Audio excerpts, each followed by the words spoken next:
मध्य प्रदेश के मऊगंज से एक ऐसी खबर आई है जो तंत्र की असफलता के साथ साथ हमारी सिस्टम की संवेदनहीनता पर भी बड़ा सवाल खड़ा करती है।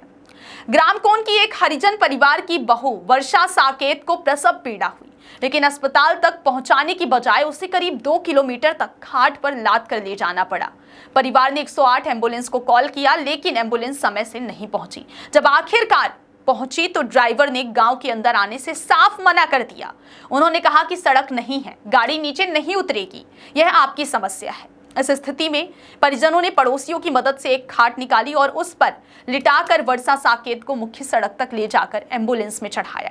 पीड़ित परिवार का आरोप है कि ना तो एम्बुलेंस समय पर आई और ना ही चालक ने गांव तक एम्बुलेंस लेकर आने की जिम्मेदारी उठाई।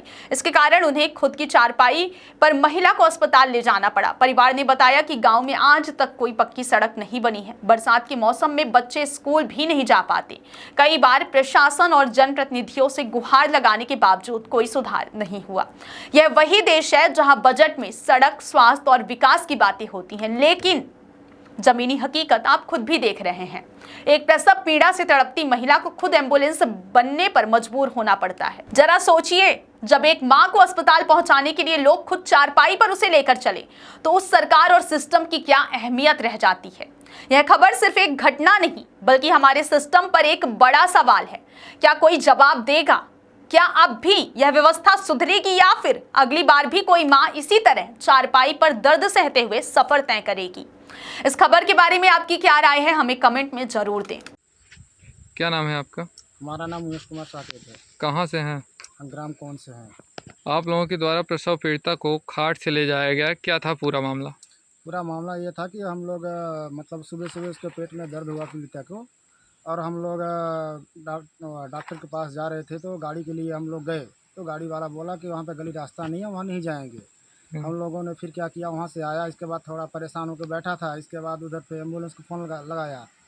फिर एम्बुलेंस वाला फिर वहाँ से आया और बोला कि हम रोड के बाहर नहीं जाएंगे, हम रोड पे ही रहेंगे। तो हम लोगों ने बोला भाई हमें बहुत इमरजेंसी है। लोग बोला इमरजेंसी हो तो हम इसका प्रॉब्लम हम नहीं समझेंगे, आप समझिए। तो बोले, इसके बाद फिर बोला कि ठीक है कुछ दूर तक ले आएंगे। फिर रोड से थोड़ा बाहर आया, इसके बाद फिर वहीं पर गाड़ी खड़ी कर दिया।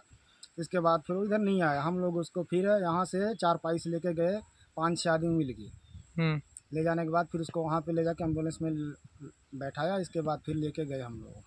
कितने किलोमीटर तक आप खाट से ले गए? हम लोग यहाँ से करीबन 2 किलोमीटर लेके गया। फिर इसके बाद फिर ले जाकर वहाँ पे एम्बुलेंस में बैठाया। सड़क का अभाव है? सड़क का अभाव कुछ भी नहीं है, यहाँ पे कोई सुविधा नहीं है सड़क की।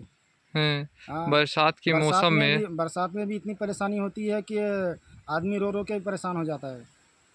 यहाँ पे पैदल जाने में, साइकिल से जाने में पूरा एकदम पूरा गिरते आदमी गड्ढे में गिर जाता है, कहीं पानी भरा वहाँ पे गिर जाता है।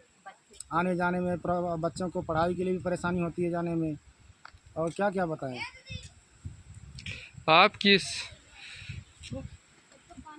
आपकी इस पहल से क्या लगता है कि क्या रास्ता बन पाएगा? हमको तो इस पहल से तो लगता तो नहीं है, लेकिन अब आगे देखो सरकार क्या करती है क्या नहीं। वोट के लिए तो सरकार आती है, सबको चुनाव में सरकार चलती है, बोलती है हमारा जनता ही, हमारा पब्लिक ही सब कुछ है, लेकिन इतना कहने के बाद भी ये नहीं सोच रही है हमारा पब्लिक परेशान है। सड़क की समस्या को लेकर आप किसको किसको सूचना दे चुके हैं और क्या क्या आश्वासन दिया गया? हमको सूचना तो दिया गया, सरपंच को दिया गया, सहायक सिक्योरिटी को दिया गया, और यहाँ तक के कोई आता है क्या बोलते हैं उनको यार, विधायक को भी दिया गया, सबको दिया गया, लेकिन कोई इसके लिए कोई प्रावधान नहीं किया, कोई सुविधा नहीं है। अगर सड़क बन जाती है तो क्या क्या सुविधाएं आपको मिलेंगी? अगर सड़क बन जाती है तो हमको हर सुविधा मिल सकती है, हमारे बच्चों को, घर को, परिवार, गांव को, सबको हर बढ़िया आने का जाने का सुविधा। विराम कोई अगर बीमार हो गया, आने जाने में उसको परेशानी नहीं होगी, अच्छी सुविधा रहेगी। अपने भी वाहन से भी जा सकता है, और ज़रूरत पड़े तो गाड़ी भी आ सकती है, और यही सब चल सकता है। लेकिन अब अगर सुविधा नहीं रहेगा सड़क का तो गाड़ी भी नहीं आ सकती, आदमी पैदल भी नहीं जा सकता। कहीं पानी भरा है, कहीं गड्ढा है, पानी तो गिर जाएगा, उधर ही टूट जाएगा, तो रास्ते में तो हॉस्पिटल कैसे जाएगा? ठीक। मध्य प्रदेश सरकार की और खासकर स्वास्थ्य विभाग की यही हालत है। जहाँ तक 100 नंबर 108 नंबर की बात हो रही है, पुलिस की भले 100 नंबर लूटपाट के लिए पहुंचती हो, लेकिन जहां 108 का सवाल है, 108 सिर्फ दिखाने के लिए है।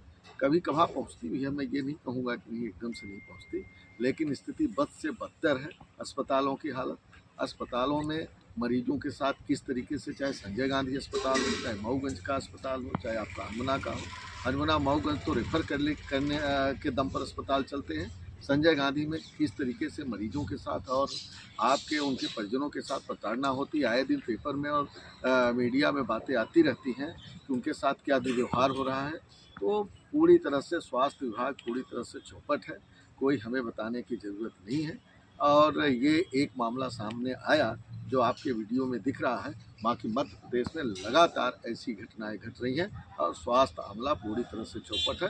वैसे तो मध्य प्रदेश की सरकार पूरी तरह से चौपट है कि हर मामले में फेल है, हर विभाग फेल है, सिर्फ नाम मात्र के लिए है और लूटपाट के अड्डे। मैं आपको बताऊं, मैं भी विधायक रहा, स्वास्थ्य मऊगंज आपका ये सिविल अस्पताल मैंने एक अच्छे उद्देश्य जनहिताय में इसको मंजूर कराया, लेकिन यहाँ के स्थानीय जो जनप्रतिनिधि अभी हैं उन्होंने सिर्फ उद्घाटन पर फोकस किया, लेकिन उसकी व्यवस्थाओं पर ध्यान नहीं दिया। और यहाँ स्वास्थ्य मंत्री हैं, खास करके हमारे मध्य प्रदेश के पावरफुल मंत्री स्वास्थ्य मंत्री हैं, इसके बावजूद भी स्वास्थ्य विभाग इतना चौपट चल रहा है, कोई बात छिपी नहीं है। आए दिन रोज घटनाएं घटी और बीएमओ अगर ये कह दिए कि हमें जानकारी नहीं है तो कोई अतिशयोक्ति नहीं है। बहुत सारी चीज़ें उनकी जानकारी में नहीं रहती, सिर्फ पैसे कैसे मिले, सिर्फ इस पर सारा अमला डिपेंड है। यही मैं